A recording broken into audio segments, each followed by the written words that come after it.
नमस्कार, स्वागत है आपका और मैं हूं आपके साथ सपना दीपक मदेशिया। बुलेटिन का आगाज करेंगे। उत्तर प्रदेश आज अपना 76वां स्थापना दिवस मना रहा है।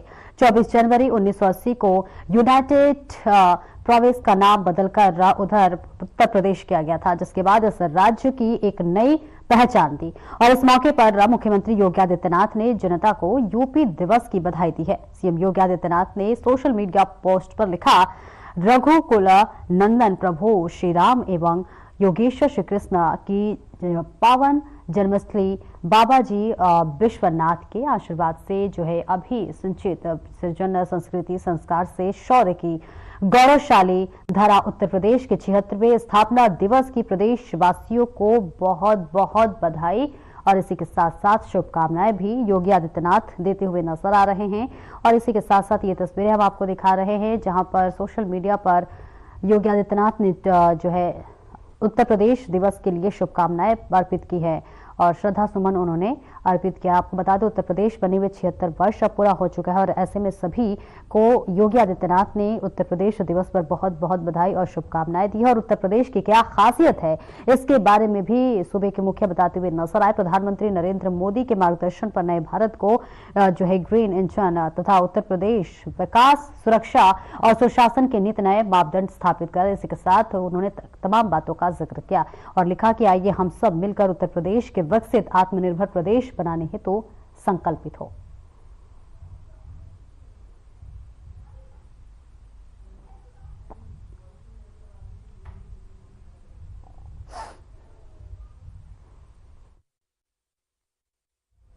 और अयोध्या के मिल्कीपुर विधानसभा क्षेत्र में जनसभा का आयोजन किया गया, जिनमें मुख्यमंत्री योगी आदित्यनाथ शामिल हुए, जहां उन्होंने जनसभा को संबोधित करते हुए कहा कि डॉक्टर राम मनोहर लोहिया ने समाजवादियों के लिए एक बात कही थी कि वो संपत्ति के जो है चक्कर में जो है ना पड़े और सच्चा समाजवादी नहीं है। और वह इसी के साथ आज के समाज जारी सिर्फ इससे उलझ गए और इसी के साथ साथ उन्होंने तमाम बातों का जिक्र किया और उन्होंने कहा कि माफियाओं को बचाने के लिए था जब देश और दुनिया महाकुंभ के लिए प्रयागराज की ओर आकर्षित हो रही है, तब समाजवादी पार्टी के अध्यक्ष महाकुंभ को लेकर जो है रोज दुष्प्रचार करते हैं।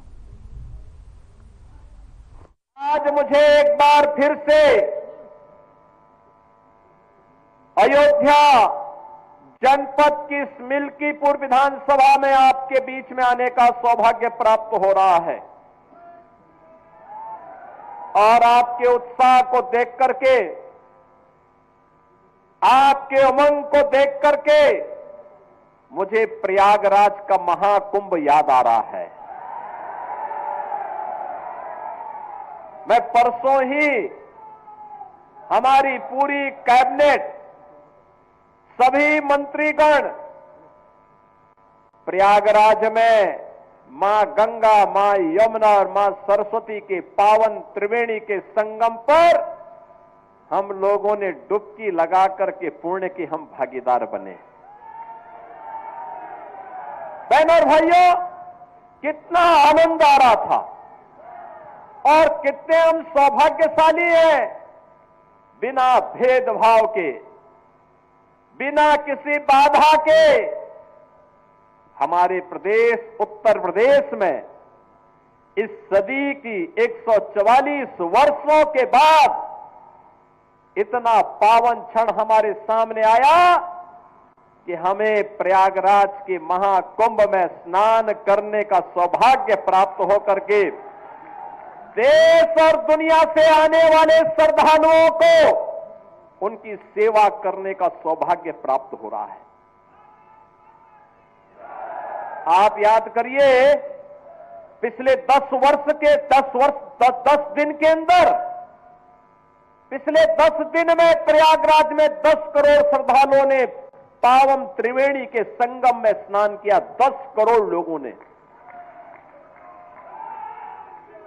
दुनिया के तमाम देशों की आबादी 10 करोड़ नहीं है और 13 जनवरी से 26 फरवरी के 45 दिनों के अंदर महाकुंभ में जो स्नान होगा, बहनों और भाइयों, ये 45 करोड़ श्रद्धालुओं की आने की संभावना है।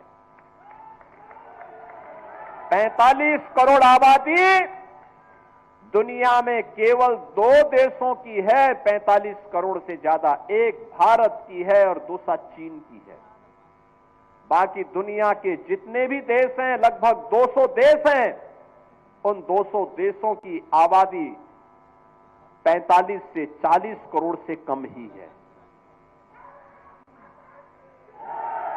हम उत्तर प्रदेशवासी, भारतवासी सौभाग्यशाली हैं। ऐसे ही नहीं हमारे ग्रंथों ने लिखा है कि दुर्लभम भारते जन्म मानुषम तत्र दुर्लभम। भारत में जन्म लेना दुर्लभ है और उसमें भी मनुष्य के रूप में जन्म लेना और भी दुर्लभ है। और प्रयागराज महाकुंभ इस बात का एहसास करा रहा है। पूरा देश, पूरी दुनिया, हर सनातन धर्मावलंबी बिना जाति के, बिना पंथ के भेदभाव के एक संगम में स्नान कर रहा है, गौरव की अनुभूति कर रहा है। मां गंगा का आशीर्वाद, भगवान प्रयागराज का आशीर्वाद उस संगम के माध्यम से प्राप्त हो रहा है। और संगम का एक ही संदेश है, महाकुंभ का एक ही संदेश, या त्रिवेणी का एक ही संदेश, एकता से ही अखंड रहेगा ये देश, एकता से ही अखंड रहेगा ये देश। बहनों और भाइयों, एकता, एकता के मार्ग में सबसे बड़ी चुनौती है जातिवाद, सबसे बड़ी चुनौती है परिवारवाद। और आज उसी परिवारवाद पर प्रहार करने के लिए मैं आपके पास आया हूं। उसी जातिवाद पर प्रहार करने के लिए मैं आपके पास आया हूं, आपसे अनुरोध करने के लिए, आपसे अपील करने के लिए। आपके विकास में बाधा है ये परिवारवाद और जातिवाद की राजनीति। आपके विकास में बाधा है ये बांटने की राजनीति। आपकी आस्था के साथ खिलवाड़ है परिवारवाद की राजनीति और जातिवाद की राजनीति। ये जातिवाद की राजनीति वे लोग कर रहे हैं, ये परिवारवाद की राजनीति वे लोग कर रहे हैं जिन्होंने केवल और केवल अपने परिवार की चिंता की, जनता जनार्दन की चिंता नहीं की। किसी दलित, किसी वंचित, किसी पिछड़ी जाति के व्यक्ति का, किसी का भी इन्होंने कभी उत्थान नहीं किया। याद करिए, अयोध्या जनपद का ही पुराना जनपद है अंबेडकर नगर जनपद, इसी से अंबेडकर नगर जनपद बना। और जब ये पुराना जनपद अयोध्या था, तब इसी जनपद में पैदा हुए थे स्वर्गीय राम मनोहर लोहिया जी, डॉक्टर राम मनोहर लोहिया। लोहिया जी ने एक बात कही थी समाजवादियों के लिए। उन्होंने कहा था, संपत्ति और संतति के चक्कर में जो पड़े वह समाजवादी नहीं। आप मुझे बताओ, ये आज के समाजवादी तो संपत्ति के ही चक्कर में ज्यादा पड़े हैं। जो प्लॉट खाली है वह प्लॉट हमारा है, उस पे सब जगह इनके झंडे लग जाते थे, जगह जगह झंडे लग जाते थे, कब्जा कर लेते थे। इनका झंडा अपराधी और माफियाओं को बचाने के लिए था। और बहनों और भाइयों, इनकी सहानुभूति कभी किसी गरीब के प्रति नहीं होती है, किसी कमजोर के प्रति नहीं होती है। ये लोग उस हर कार्य का विरोध करते हैं। आप देख रहे होंगे समाजवादी पार्टी के अध्यक्ष का, पूर्व मुख्यमंत्री का बयान महाकुंभ को लेकर के, जब पूरा देश और पूरी दुनिया प्रयागराज की धरती की ओर आकर्षित हो रही है, तब ये रोज महाकुंभ के बारे में दुष्प्रचार करते हैं, रोज दुष्प्रचार करते हैं। यानी दुष्प्रचार करके भारत की आस्था के साथ खिलवाड़ करते हैं, आपकी आस्था के साथ खिलवाड़ करते हैं। याद करिए, 22 जनवरी 2024 को जब अयोध्या में आदरणीय प्रधानमंत्री श्री नरेंद्र मोदी जी के कर कमलों से 500 वर्षों का इंतजार समाप्त हुआ और प्रभु रामलला अयोध्या में विराजमान हुए, समाजवादी पार्टी ने तब भी विरोध किया था। समाजवादी पार्टी ने तब भी विरोध करके आपकी आस्था के साथ खिलवाड़ किया था। ये वही समाजवादी पार्टी है, ये वही समाजवादी पार्टी है जिस समाजवादी पार्टी के हाथ कार सेवकों की खून से सने हुए हैं, जिन्होंने सरयू मैया को कार सेवकों के खून से लाल करने का काम किया था। अयोध्या की गलियों में निर्दोष कार सेवकों पर गोलियां बरसाई थी। ये वही समाजवादी पार्टी है। अयोध्या में राम मंदिर का विरोध करती है, महाकुंभ का विरोध करती है। जब हम लोगों ने प्रधानमंत्री जी की प्रेरणा से अयोध्या के इंटरनेशनल एयरपोर्ट का नामकरण महर्षि वाल्मीकि के नाम पर रखा, समाजवादी पार्टी ने उसका भी विरोध कर दिया। जब आदरणीय प्रधानमंत्री जी के नेतृत्व में काशी में सदगुरु संत रविदास जी की जन्मभूमि क्षीर गोवर्धन का विकास होने लग गया, तो समाजवादी पार्टी ने उसका भी विरोध किया। जब महर्षि वाल्मीकि जी की पावन जन्मभूमि लालापुर उनकी साधना स्थली है, लालापुर के विकास के लिए हमारी सरकार ने पर्यटन विकास की योजना के माध्यम से कार्य करना प्रारंभ किया, समाजवादी पार्टी ने उसका भी विरोध किया। जब संत तुलसीदास जी, जिन्होंने रामलीलाओं के माध्यम से मध्यकाल में विदेशी हुकूमत की चूलों को हिलाने का काम किया था, जब राजापुर का विकास कराने के लिए हमारी सरकार आगे बढ़ी, तो समाजवादी पार्टी ने उसका भी विरोध किया। याद करिए, जब हमारी सरकार ने लखनऊ में बिजली पासी के किले को, उसके सुंदरीकरण की कार्य योजना को आगे बढ़ाने का काम किया, समाजवादी पार्टी उसका भी विरोध किया। समाजवादी पार्टी जब हमारी सरकार ने महाराज सोहेल देव के विजय स्मारक को बहराइच के अंदर भव्य रूप देने का काम किया, समाजवादी पार्टी उसका भी विरोध की। जब हमारी सरकार ने 3 बटालियन, महिला बटालियन, पीएसी की 3 महिला बटालियन वीरांगना उदा देवी के नाम पर, वीरांगना झलकारी बाई के नाम पर और वीरांगना अवंती बाई के नाम पर, इन 3 वीरांगनाओं के नाम पर 3 महिला पीएसी की बटालियन के गठन की कार्रवाई को आगे बढ़ाया, समाजवादी पार्टी ने उसका भी विरोध किया। बहनों और भाइयों, इस समाजवादी पार्टी बाबा साहब के नाम पर बने हुए कन्नौज के मेडिकल कॉलेज का नामकरण बदलती है। हमारी सरकार आई, हमने फिर से कन्नौज के मेडिकल कॉलेज का नामकरण बाबा साहब भीमराव अंबेडकर के नाम पर रखने का काम किया। बहनों और भाइयों, आज 24 जनवरी है। 2 दिन के बाद 26 जनवरी को यह देश बाबा साहब भीमराव अंबेडकर के द्वारा बनाए गए संविधान के 75 वर्ष पूरा करेगा, अमृत महोत्सव मनाएगा। भारत के संविधान पर हम सबको गौरव है, जो संविधान बाबा साहब भीमराव अंबेडकर ने भारत को दिया। उत्तर से दक्षिण तक, पूरब से पश्चिम तक, पूरे भारत को एकता के सूत्र में जोड़ने वाला भारत का संविधान, जाति भेद को समाप्त करते हुए वंचितों को, दलितों को, पिछड़ी जाति के लोगों को उसका हक देने वाला भारत का संविधान, इस समाजवादी पार्टी बाबा साहब भीमराव अंबेडकर का अपमान करती है, सामाजिक न्याय के महापुरुषों का अपमान करती है।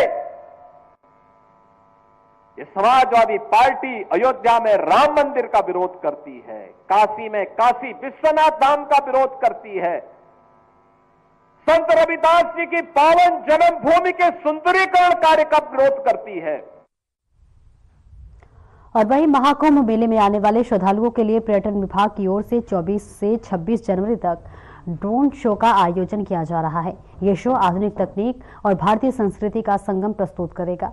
राज्य सरकार द्वारा जारी एक बयान के मुताबिक मेले में आने वाले श्रद्धालुओं के लिए पर्यटन विभाग की ओर से इस वक्त आपको बता दें, महाकुंभ नगर के सेक्टर 7 में 24, 25 और 26 जनवरी को ड्रोन शो का आयोजन किया जा रहा है और ये शो आधुनिक तकनीक और भारतीय संस्कृति का संगम प्रस्तुत करेगा, जो श्रद्धालुओं के लिए एक अविस्मरणीय अनुभव होगा।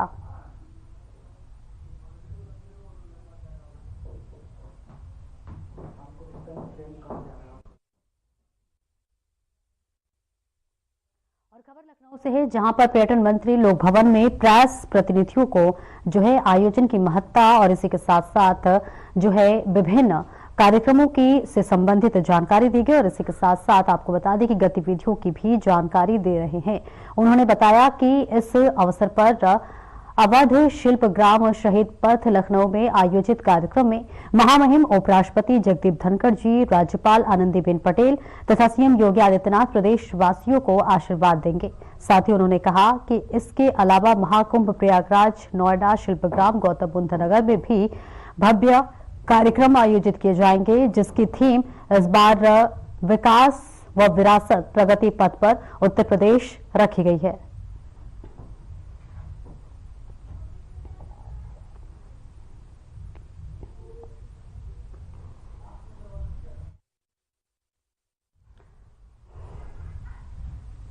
और वही 24 जनवरी को उत्तर प्रदेश का स्थापना दिवस मनाया जा रहा है। यूपी सरकार 3 दिनों तक इस स्थापना दिवस का जश्न मनाने जा रही है। इस बीच प्रधानमंत्री नरेंद्र मोदी ने भी उत्तर प्रदेश के निवासियों के लिए एक संदेश भेजा है। पीएम मोदी के सोशल मीडिया प्लेटफॉर्म ट्विटर पर लिखा कि उत्तर प्रदेश के स्थापना दिवस पर राज्य के अपने सभी भाई बहनों को मेरी ढेरों सारी शुभकामनाएं। भारतीय संस्कृति में अनगिनत पौराणिक और ऐतिहासिक कालखंडों को साक्षी रही और ये पावन धरती पिछले 8 वर्षों से विकास के लिए नित नए अध्याय रचने में जुटी हुई है और इसके लिए मुझे पूरा भरोसा है कि जन कल्याण के लिए समर्पित सरकार और यहाँ के लोगों की अद्भुत प्रतिभा एवं अथक परिश्रम से जो है हमारा यह प्रिय प्रदेश विकसित भारत के निर्माण में अपना अमूल्य योगदान देगा।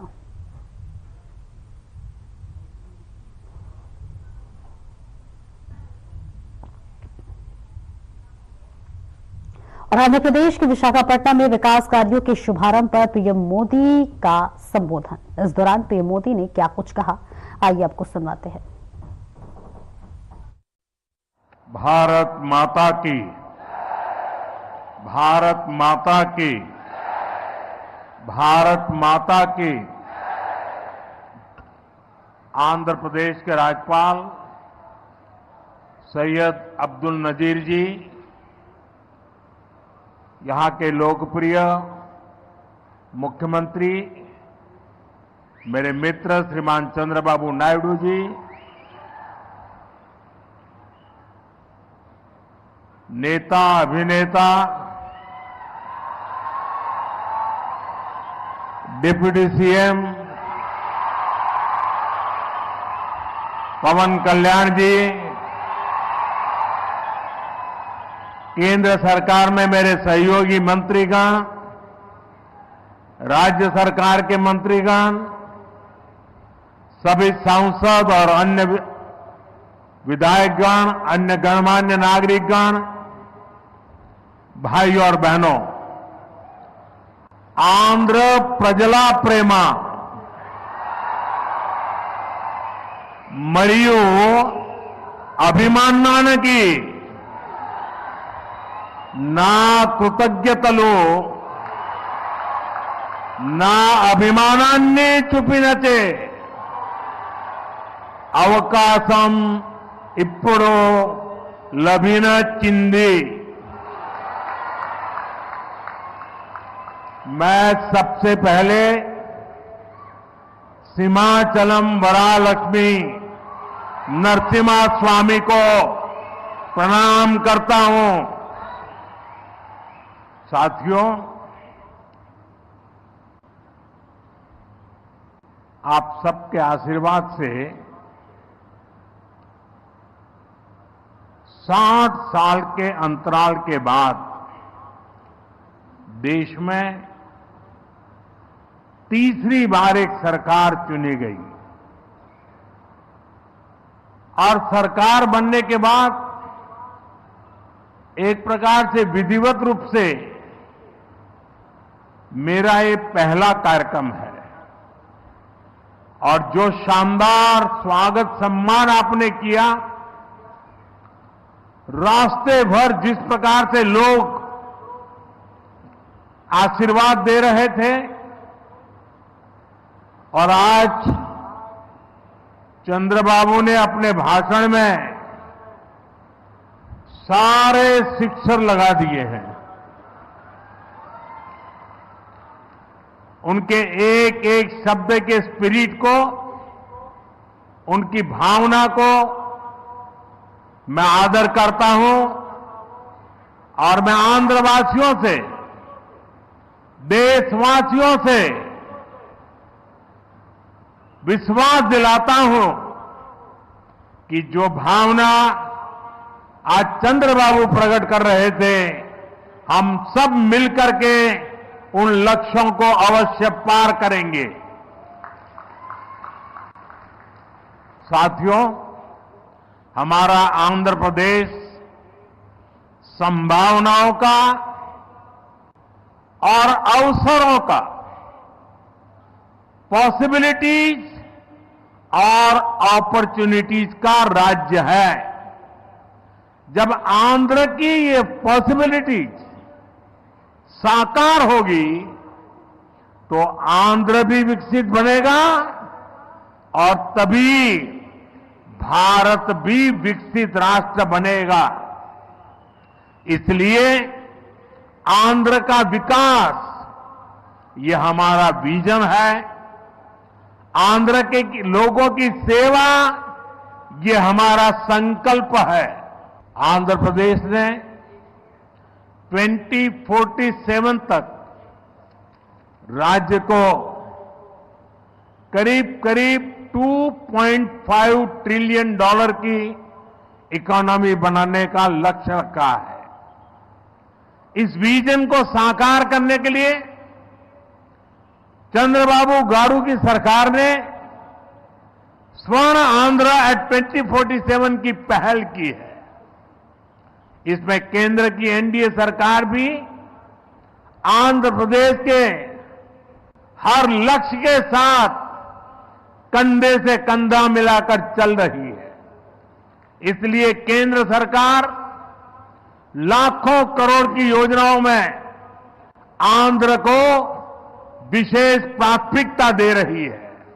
आज यहां 2 लाख करोड़ रुपए से ज्यादा के प्रोजेक्ट का उद्घाटन और शिलान्यास किया गया है।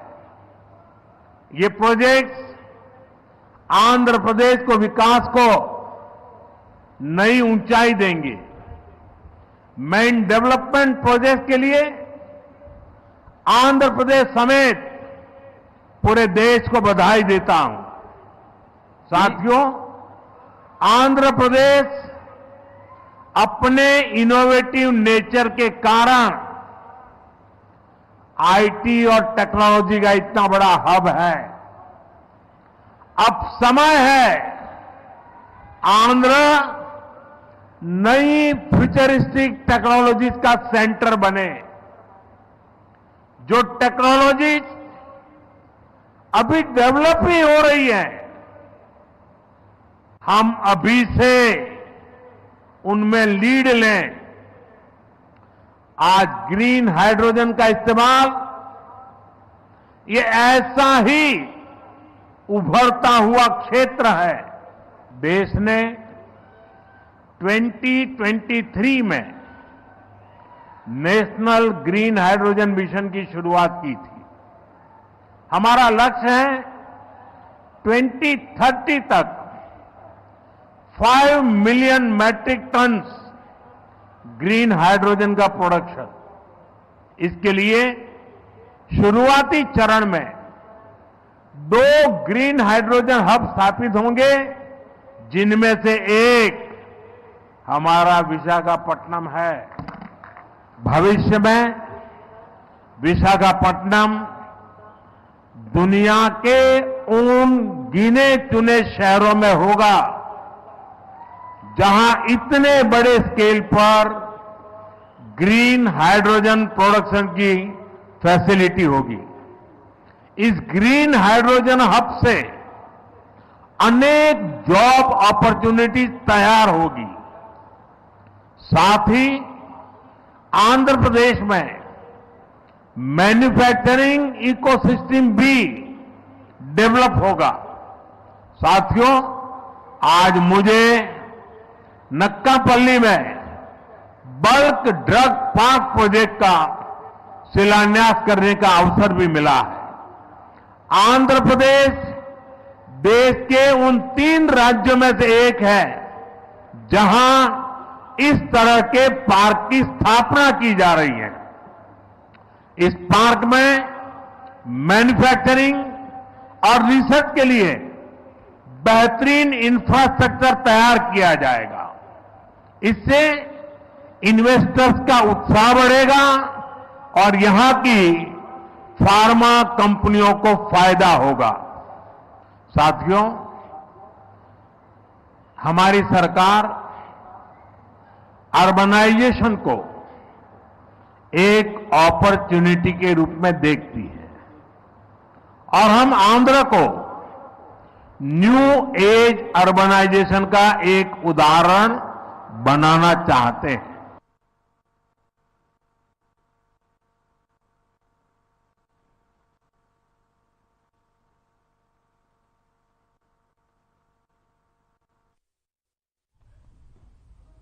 फिलहाल इस बुलेटिन में इतना ही। नमस्कार।